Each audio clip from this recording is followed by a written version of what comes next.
It's been a while since I've done one of these, isn't it? Like a top 10 countdown video, but previous ones I've done before for the likes of the Commodore 64 and the Sony PlayStation have been quite popular on this channel, so here we go with a brand new one. Now, if you're a 90s kid, then chances are you had the Sega Megadrive, or the Sega Genesis, depending on where you lived.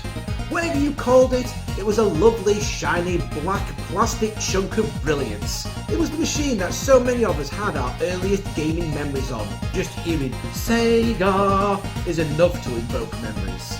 Sega! It was the edgy alternative to the Super Nintendo, and it was arguably the finest machine that Sega ever stuck its name on. Sorry, Dreamcast. I am the Big Daddy D, and these are the top 20 Sega Megadrive / Genesis games, because the top 10 just ain't enough.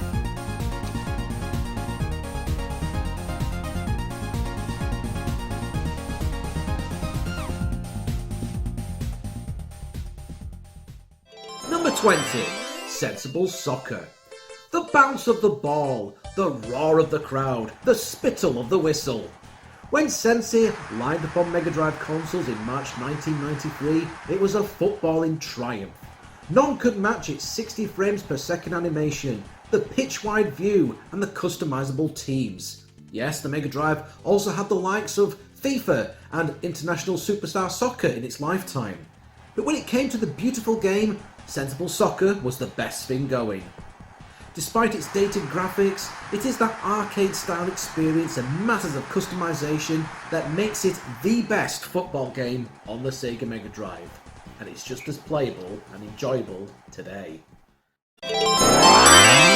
Number 19, Desert Strike.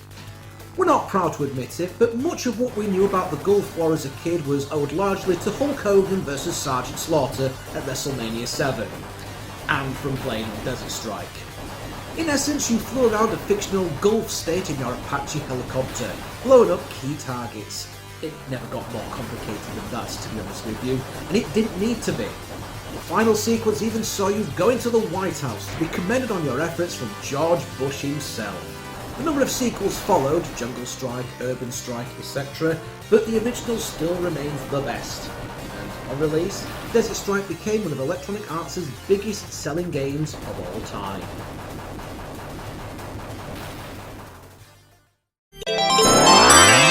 Number 18, X-Men 2, The Clone Wars.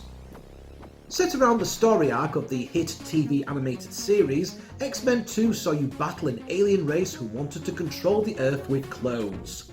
Only Beast, Psylocke, Gambit, Nightcrawler, Wolverine and Cyclops have avoided capture, leading to desperate times where they have to join forces with their old foe, Magneto, after you've beaten him on the 3rd level of course, in a bid to take down a roll call of X-Men villains such as Apocalypse, the Sentinels, Exodus and Deathbird. The game started with what's known as a cold open sequence, where you were assigned a random character with no instructions as to what was going on and was thrust straight into the game. And by the way, that was even before the title screen came on. It stuck in our minds as a bonkers way to drop you into a game, and we loved it. Number 17, Toe Jam and Earl. Gamers were initially confused by the crash landing of this unlikely alien duo, but the game would soon develop a cult status thanks to its jazz-funk soundtrack, comical satire and randomly generated levels, meaning that every playthrough wasn't always the same. Good as a single player, they're absolutely brilliant with 2 players, as Toe Jam and Earl hunt for parts of their crashed spaceship amidst gangs of angry nerds, man-eating letterboxers, giant hamsters, and hot tubs of hot babes. Sega at first didn't think that the Mega Drive would be able to support the game's randomly generated level design, and threatened to axe the game altogether. Luckily, the game's tiny development team managed to prove them wrong, and created one of the best sleeper hits of the console. Number 16, Zombies Ate My Neighbors.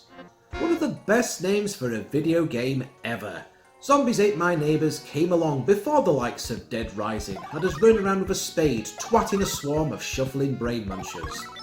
As either Zeke or Julie, or together if you're playing with a mate, your mission was to save your neighbours from being nibbled on by the undead, using weapons that range from tomatoes to bazookas, across 55 levels filled with monsters from classic sci-fi and monster movies.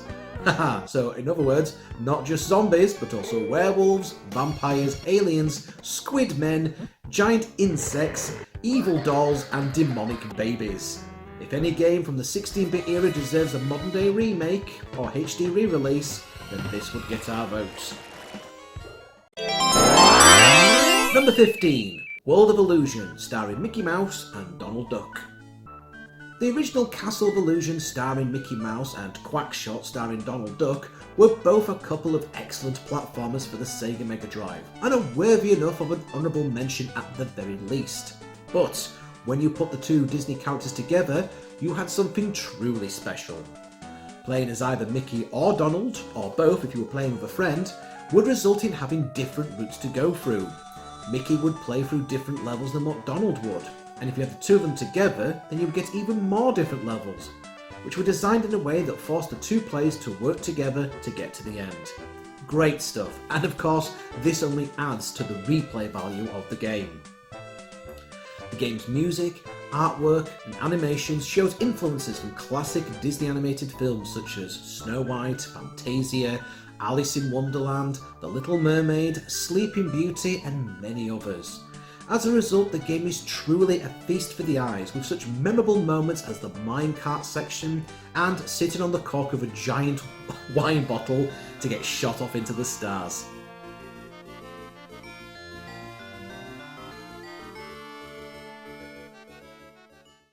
Number 14, Phantasy Star 4, The End of the Millennium.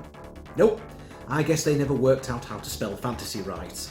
But this didn't stop this JRPG series from being any less excellent. The Mega Drive also had Phantasy Star 2 and 3 as well, but as good as those are, it has to be number 4 that gets the mention on this list. A turn-based battler, like the other games in the series, the story takes place on a once lush world which is now crumbling and filled to the brim with bio-monsters. Playing as the impressively named Chaz Ashley, yeah, seriously, you set out to kill bugs, build a team of badasses, and take down the sinister character known as Zeo.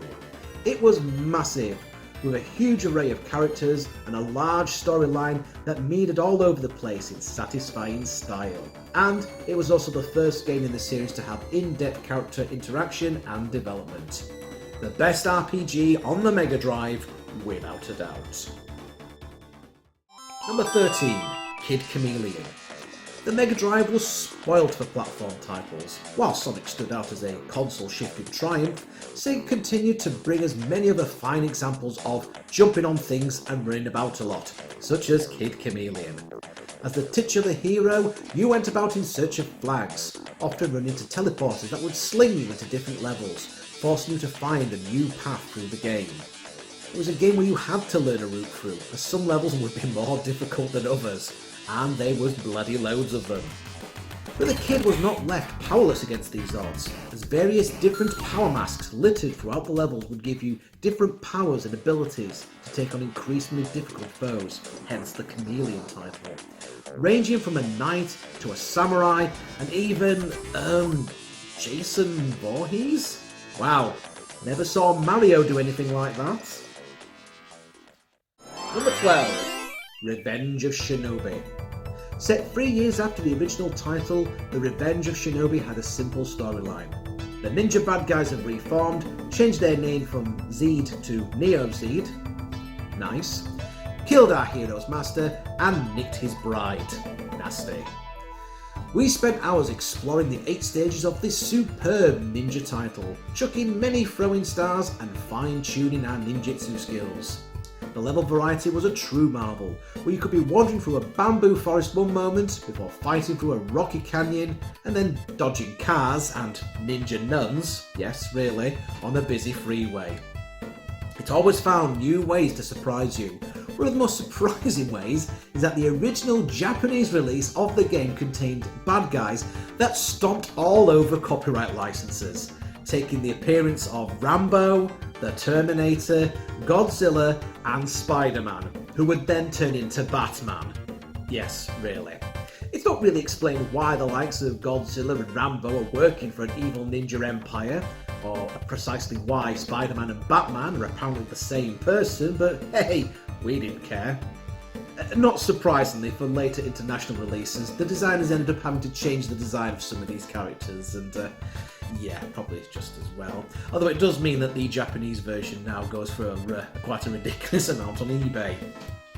And the soundtrack, my god, the soundtrack was brilliant. Although the spin-off title, Shadow Dancer, and the sequel, Shinobi 3, are both worthy enough of making this list, for us, Revenge of Shinobi edges them both out.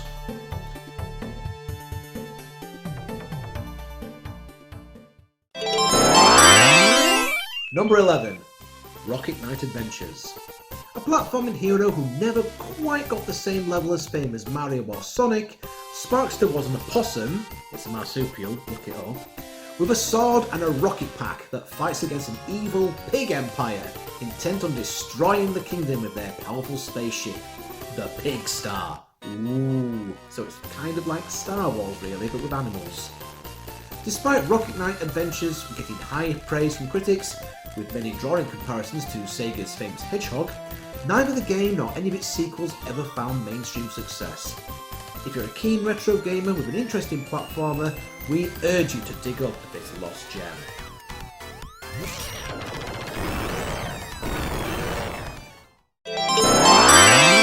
Number 10, Micro Machines Turbo Tournament 96. We want to make a racing game about Micro Machines. Those little toy cars? Are you sure? Yeah, it'll basically be tiny cars racing through normal sized locations, like a crazy golf driving experience. They made it, and it was glorious. Despite the original game receiving indifferent reviews, it proved popular enough to spawn numerous sequels and spin-offs. Of all of the Micro Machines games in the series, it is Micro Machines Turbo Tournament 96 which is the best of the bunch. Essentially, it is an updated version of Micro Machines 2 that was only released in PAL regions for the Megadrive. The updated version featured a load of brand new tracks combined with a track construction kit where you could build your own racers. Yes indeedy. Not only that, but the cartridge itself actually had 2 additional joypad ports embedded within it. So you can actually have up to 4 players on this game without having to buy an expensive multi-tap. What a brilliant idea. Number 9, Golden Axe. There were times when this fantasy brawl was very unforgiving, and we thought that kidnapped king and his daughter could go hang for all weekend. But Golden Axe was a hell of a lot of fun to play, as you took up the part of a half-naked lady, a Conan the Barbarian type in blue undies, or a dwarf with a horned helmet and a giant axe, as you fight through hordes of various, if somewhat idiotic, baddies in straight-up old-school scrolling beat-em-up action, with dragons breathing fire, foes getting lobbed into bottomless pits of death, and of course giving those magical elves a bit of a kick in to get more meat and magic. All this leads up to the big showdown at the castle, where you think you've finally beaten the game after taking down Death Adder. Only for it then to turn out that the Sega Megadrive version had 2 additional levels with an even more difficult boss at the end. Ah! Also, Team Shinobi, who worked on this game, like their booze. Like, they really love it. Not only did the ending of Altered Beast have all the characters knocking back a beer or 2 at the end, but the ending of Golden Axe showed that the developers had named a lot of the henchmen after a beer ingredient, such as Sergeant Malt and Sergeant Hop. It's a wonder they got any work done.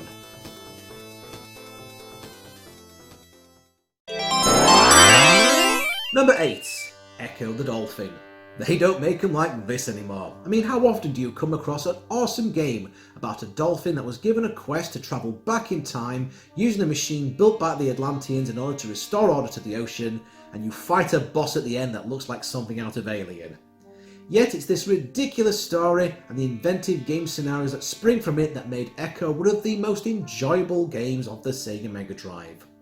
It's also bloody hard as well, mainly because the game designers were so worried about kids being able to rent the game and beat it in a weekend that they purposely made it harder than it needed to be. Gits. Number 7.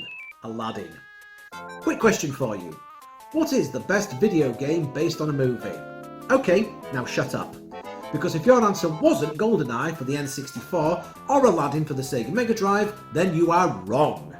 Everything about Aladdin was better than what you'd expect a Disney game adaptation to be. The combat and jumping mechanics were smooth, the levels were beautiful, the animation was fantastic, mainly because some of Disney's animators were actually involved in the making of the game, and the bonus sections were a load of fun. What did you mean you didn't find the Pooh bonus round? Virgin Interactive would repeat the magic with The Lion King and The Jungle Book video games, but Aladdin was their original hit. Capcom also made an Aladdin video game as well for the Super Nintendo, and whilst it looked very nice at all, it couldn't really hold a candle to this. If you've only played that version, then you really need to give the Mega Drive version a go. Number 6. Contra Hardcore, and Castlevania Bloodlines, and Teenage Mutant Ninja Turtles The Hyperstone Heist. Yes, you heard me. 3 games in one spot. Am I cheating a little by doing this? Yes, possibly. Is this a bit cheeky considering that this list is already a top 20? Well, yeah. But leaving any of these 3 games out of this list would be inexcusable. And if I left any of these 3 out, then people would be going crazy in the comment section. Of course, let's not forget one crucial thing. This is my bloody list. Back when Konami were actually a damn good video game distributor, they gave their fans exactly what they wanted. When Mega Drive fans wanted to have several previously Nintendo-only franchises onto their blast processing powered machine, Konami more than delivered the goods. The Contra and the Castlevania series might have started off on Nintendo consoles, but both of them hit the pinnacle of their series when Konami brought them both to the Mega Drive. Yeah, I said it, you want to make something of it? The multi-path choice systems alone blew our early 90s minds, and that's without the frequency of the lavish boss battles, animated in absolutely stunning style. Also, being on a Sega console, Castlevania Bloodlines packed in a lot more blood and gore than its Nintendo brethren. Unless of course you were in the UK like me, where it was called Castlevania The New Generation and had a lot of the squishy red stuff taken out. But hey, you could always get hold of an imported copy easily enough. Censorship was also a problem for Contra as well, as it was known as Probotector over here in the UK and replaced some of the human characters with robots. But you know what? See that wolf guy? He's called Brad Fang.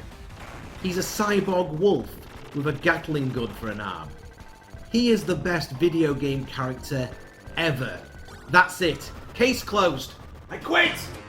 And as for those heroes in a half shell, Hyperstone Heist was almost a greatest hits compilation from previous Turtle games, in which it took a number of elements and levels from the original arcade game, along with the Super Nintendo game Turtles in Time, but then threw in a couple of new levels and bosses exclusive to the Mega Drive title, including a confrontation with Tatsu from the first Turtles movie. It might have been dismissed as merely a clone of Turtles in Time, but considering that Turtles in Time was considered to be one of the best scrolling beat-em-ups ever made, that isn't such a bad thing, especially when you consider the sizable amount of differences between the two games to make it stand out on its own. There you go, 3 games in one spot. Let's resume normal service now, shall we? Number 5. Earthworm Jim. Iconic, crude, fun, and a damn good gaming experience. Sega has never hidden away from having unusual animal protagonists. Alongside a spiky blue hedgehog and a jet-powered opossum was an earthworm called Jim, given superhuman-like abilities by a power suit that fell from space. Sure, the storyline doesn't make sense. Rescue Princess What's-Her-Name only to see her ultimately crushed by a flying cow at the end. But we didn't care. It was groovy stuff. Its hard-as-nails action was a refreshing departure from the normal jump and run platforms of its age. The game's developers, Shine Entertainment, literally set out to make the title a parody of the video game industry. Having worked on several licensed games under strict rules, Earthworm Jim was an opportunity to do something a bit different. And it worked. An even wackier sequel, followed by an ill-advised third installment in 3D, came along for the pink wriggly one. But the original still remains his finest outing, and it even got a HD re-release as well. Number 4. Street Fighter II Special Champion Edition. Mega Drivers might have looked on with jealousy at their Super Nintendo owning mates and their copies of Street Fighter II, but when Sega's 16-bit Marvel got their very own version of Capcom's premium pummeler, it was well worth the wait. Essentially, this was two versions of Street Fighter II in one, with both the arcade's Champion Edition and the Turbo Hyper Fighting versions included, as well as some exclusive team battle modes, packed into the Mega Drive's first ever 24 meg cartridge, ensuring that every single drop of that blast processing power is being used. Simply put, it's one of the best, most balanced fighting games of all time. Number 3. Gunstar Heroes. Guns! Fireballs! Explosions! Guys in sunglasses! Gunstar Heroes is without question one of the most popular video games in the Mega Drive's history. Battling your way through evil robots and huge machines using the power of your 4 different guns, which could be combined in a variety of ways to create 10 additional boomsticks.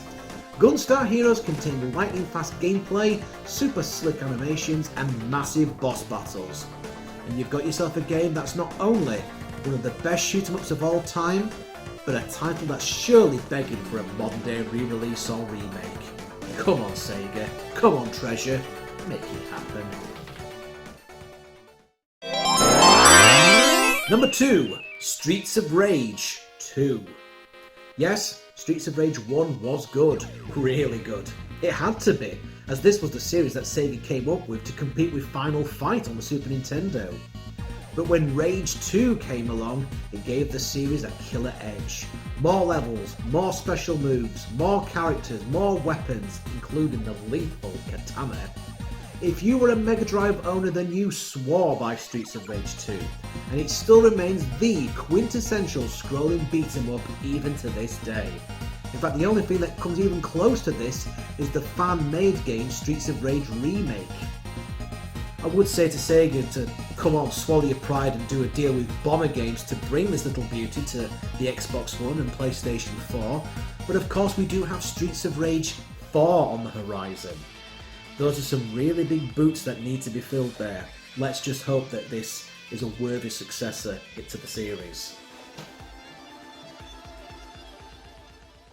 Before we do the countdown, let's go on to some honourable mentions that didn't quite make this list, but are certainly good enough to be included in your Mega Drive collection.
Before we go on to the number 1 spot, let's do a countdown of what the top 20 has been so far.